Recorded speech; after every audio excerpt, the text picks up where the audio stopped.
안녕하세요. 따뜻한 복지사 따복이에요. 제가 지난 시간에 2023년도 생계급여, 의료급여, 주거급여, 교육급여의 소득 인정의 기준이 어떻게 되는지 말씀드렸어요. 바로 지금 보시는 표처럼 되는데요. 이 소득 인정액은 수급자분의 소득에다 재산까지도 들어가요. 그런데 더 정확히 말씀드리면 소득과 재산에다 부양의무자, 그러니까 수급권자의 부모와 자녀, 자녀의 배우자의 소득과 재산까지도 들어가요.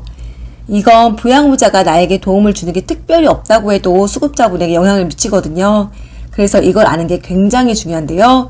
정부가 지난 7월 29일에 내년도 기초생활보장제도에서 발표한 자료에서는 이에 대해 따로 이야기 나온 게 없었어요. 그냥 이제까지 부양의무자 기준이 어떻게 변화되었다, 이 정도가 전부였는데요.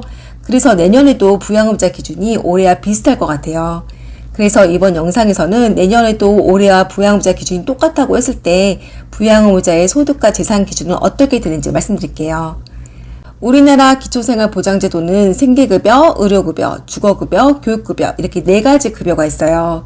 이 중에서 교육급여는 2015년부터, 주거급여는 2018년부터 부양의무자 기준이 폐지됐어요. 그래서 부양의무자의 소득과 재산을 아예 보질 않죠.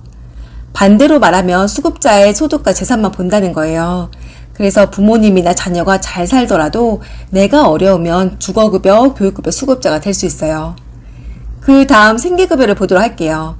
생계급여는 부모, 자녀와 같이 사는지 따로 사는지에 따라 다른데요. 같이 사는 경우부터 볼게요. 정부는 누군가가 기초수급자를 신청하면 이분의 가족도 수급자가 될 수 있는지 봐요. 그래서 수급자를 신청하신 분은 당연하고 수급권자의 배우자, 같이 사는 자녀, 부모님, 형제, 자매까지도 소득과 재산을 파악하죠. 그런데 이렇게 하니까 수급자가 되기 위해서 일부러 따로 사는 경우가 생기는 거예요. 그래서 정부는 어떤 경우는 같이 살아도 따로 사는 것으로 봐요. 예를 들어 결혼한 자녀 집에 산다거나 결혼한 형제, 자매 집에 산다거나 35세 미만에 취업한 자녀와 같이 산다거나 하는 경우인데요. 기초생활보장제도에서는 이런 가구를 별도 가구라고 해요. 이런 경우에 정부는 자녀 혹은 자녀 부부의 소득이 기준 중위소득 140%가 넘는지 여부를 봐요. 그래서 자녀의 한 달 소득이 1인 가구 290만원, 2인 가구 483만원이 넘으면 수급자에서 탈락하고 그렇지 않으면 괜찮아요. 예를 들어 어떤 80세 어르신이 60세 아들과 며느리, 30세 손자와 같이 산다고 해볼게요. 아들은 한 달에 300만원, 며느리는 한 달에 180만원 벌어요. 그럼 아들네는 한 달에 480만원 벌어서 어르신이 수급자가 되는데 영향이 없어요. 그런데 이번에 손자가 취업하면서 한 달에 200만원을 벌게 됐어요. 그래서 아들네 소득이 많아지게 되는데요. 그렇다고 해도 어르신은 수급자를 계속 유지할 수 있어요.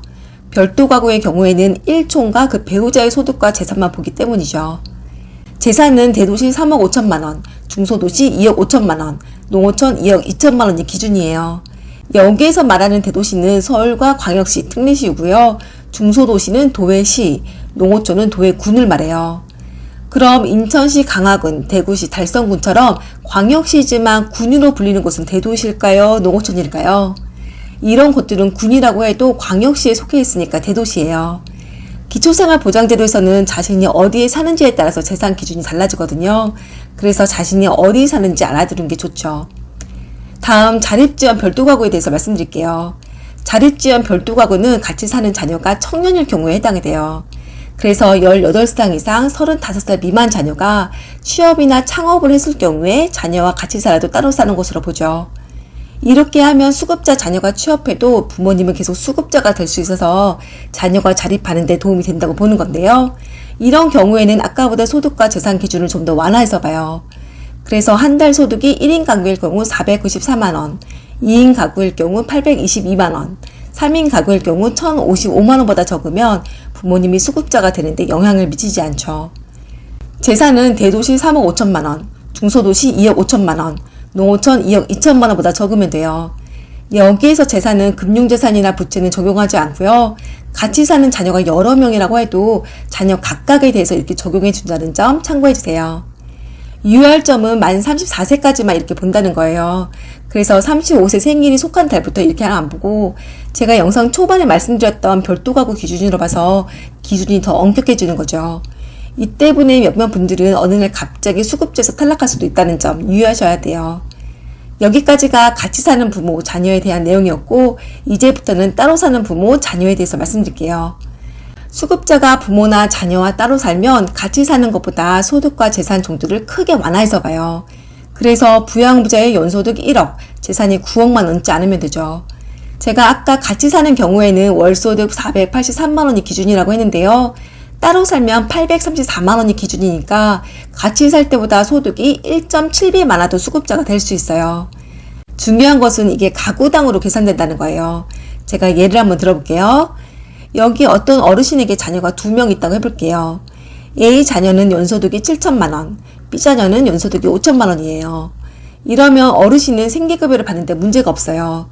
두 자녀의 연소득을 더하면 1억 2천만원이긴 하지만 각각의 연소득이 1억 이하이니까요. 그런데 A 자녀가 이번에 그간 사귀던 여자친구와 결혼을 했어요. 그러니까 어르신 입장에서는 며느리가 생기는 거겠죠? 며느리의 연소득은 4천만원이에요. 그럼 A 자녀의 연소득은 A 자녀 연소득 7천만원, 며느리 연소득 4천만원이 돼서 총 1억 1천만원이 되는데요. 이러면 A 자녀의 연소득이 1억이 넘기 때문에 어르신은 생계급여 수급자에서 탈락해요. 그런데 만약 며느리의 연소득이 3천만원 이하거나 며느리가 A 자녀와 이혼했다면 A 자녀의 연소득이 1억이 안 되는 거라서 어르신은 다시 수급자가 될 수 있어요. 이건 재산에도 똑같이 적용돼요. 그래서 부양부자 가구 각각의 재산이 9억을 넘으면 수급자에서 탈락하죠. 재산은 일반 재산만 보는데요. 그래서 지금 살고 있는 집, 토지, 건물 등만 봐요. 예적금이나 주식, 펀드와 같은 금융재산이나 자동차를 안 보는데요. 그래서 여러분이 생계급여만 신청하신다고 하면 부양의무자 금융정보 제공 동의서도 안 내도 돼요. 어차피 부양의무자의 금융정보는 안 보니까요. 그런데 이렇게 금융재산을 안 보다 보니까 부채도 안 봐요. 예를 들어 자녀 A에게 공시지가 10억짜리 집이 있는데 이 중 3억이 대출이라고 해볼게요. 그럼 A 자녀의 재산은 총 7억이 있는 건데요. 부양의무자의 대출을 안 보니까 A 자녀의 재산이 10억이 있다고 보는 거예요. 그래서 어르신은 수급자가 될 수 없죠. 이렇게 생계급여 수급자에 대해서는 부양의무자의 연소득이 1억, 재산이 9억 이하라면 부양의무자 기준을 안 보는데요. 사실 연소득이 1억, 재산 9억이면 정말 큰 돈이잖아요.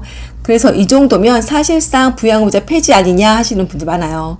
정부도 그렇게 말하고 있고요. 그런데 설령 그렇다고 하더라도 부양의무자가 나에게 아무런 도움을 주지 않으면 아무런 소용이 없어요. 예를 들어 자녀와 사이가 안 좋아서 거의 남남으로 사는데 이 자녀에게 소득이나 재산이 많으면 난 수급자가 안 될 수도 있어요. 그렇다고 이걸 소명하려고 하면 자녀에게 연락이 가니까 좀 꺼려지기도 하고요. 또 아까 잠깐 말씀드리긴 했는데 부양의무자의 소득과 재산을 가구당으로 계산하니까 결혼했더라도 일부러 혼인신고를 안 하거나 위장 이혼하는 경우도 있어요. 예비 부부들은 결혼을 미루기도 하고요. 내가 수급자를 도와줄 상황이 안 된다면 차라리 이게 낫겠다 싶은 거죠. 연소득 1억이라고 해도 우리나라는 누주인 세율이라서 세후소득은 이보다 훨씬 적고요. 또 요즘 자산 가격이 너무 많이 올라서 연소득 1억이 넘는다고 해도 집 사기가 쉽지 않아요. 또 작년, 재작년에 집값이 급격하게 오르다 보니까 영끌에서 집 사신 분들 많으신데요. 그래서 자산이 9억이 넘는다고 해도 대출을 빼면 실제 자산은 얼마 되지 않은 경우도 있어요.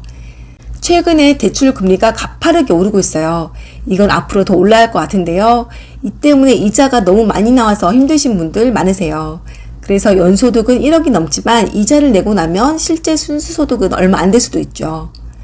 그래서 저는 부양의무자 기준을 완전히 폐지해서 부양의무자의 연소득이 1억이 넘고 재산이 9억 원을 넘는다고 해도 생계급여 수급자가 되게 해주면 좋겠다는 생각이 들어요. 오늘은 생계급여, 주거급여, 교육급여 수급자에 대한 부양의무자 기준에 대해서 말씀드렸어요. 생계급여 수급자는 부모와 자녀가 같이 사는지 따로 사는지에 따라서 소득과 재산 기준이 다르고 주거급여, 교육급여 수급자는 부모나 자녀의 소득과 재산을 아예 안 본다고 했었죠. 오늘 내용이 여러분에게 조금이나마 도움이 되었으면 좋겠고요. 다음에는 의료급여 수급자, 부양의무자 기준에 대해서 말씀드릴게요. 그럼 남은 하루도 즐겁게 행복한 시간 보내세요.